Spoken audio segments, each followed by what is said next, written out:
Hello everybody and welcome back to another 2024 election prediction. Today I'm going to be doing a rather quick election prediction, this time between Ron DeSantis and Ralph Northam. Another viewer suggestion. Before I begin, please make sure to go ahead and subscribe to the YouTube channel. We're getting very close to 500 subscribers, and once we get there, as I previously stated, I can start to make community posts and send out polls to you guys, which I think would be very interesting to do. With that, let's get right into our safe Ralph Northam states. Keep in mind that all my election predictions are based off of the current state of the country. So, at the moment, President Biden not looking too good. Therefore, I'm translating this to 2024 because I obviously cannot predict what the circumstances will look like then.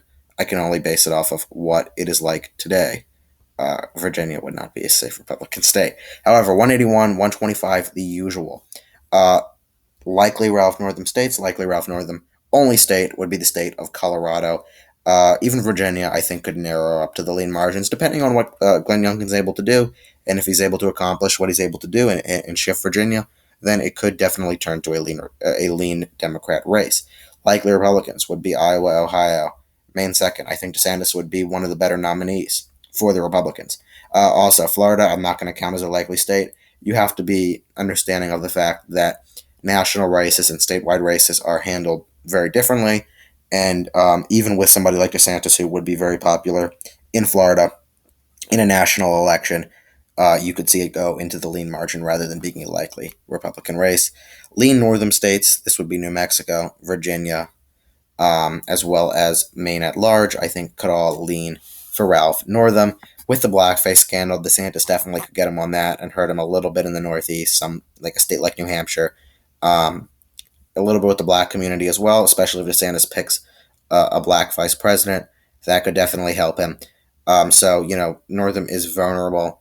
And I do think you could see, especially in the areas like the Northeast where the suburbs could narrow up a little bit, even in Virginia, something that Northam is supposed to be his strong suit. 149 to 11, lean Republican states, these would be Texas, Florida, North Carolina, Wisconsin, would all lean for Ron DeSantis, adding him up to 245 electoral votes.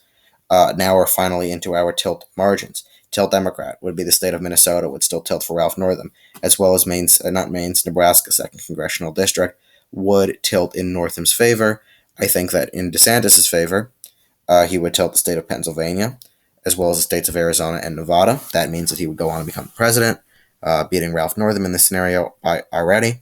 I believe that he would also, at this point, be able to win in Michigan and Georgia, bringing him up to 312, and Northam would be able to win in New Hampshire. So I guess more of a favorable victory for DeSantis. Is similar to 2016. The only shift is Nevada shifting Republican against somebody like Ralph Northam. I think Northam is more of a vulnerable candidate for the Democrats, although at the moment they don't really have the best bench of candidates for 2022 and 2024. Speaking of 2024, I guess. Biden, I don't think at this point would do well in 2024. I know I made the video yesterday talking about, or 2 days ago talking about him being at a 50% approval and how that would affect him, although, we don't know if that's going to happen or not. Harris, very unpopular among the American people, and they just don't really have a clear successor at the moment. Northam, probably not the best. I don't think he would do as well, especially against somebody like DeSantis. So I have DeSantis winning 312, 226. But without further ado,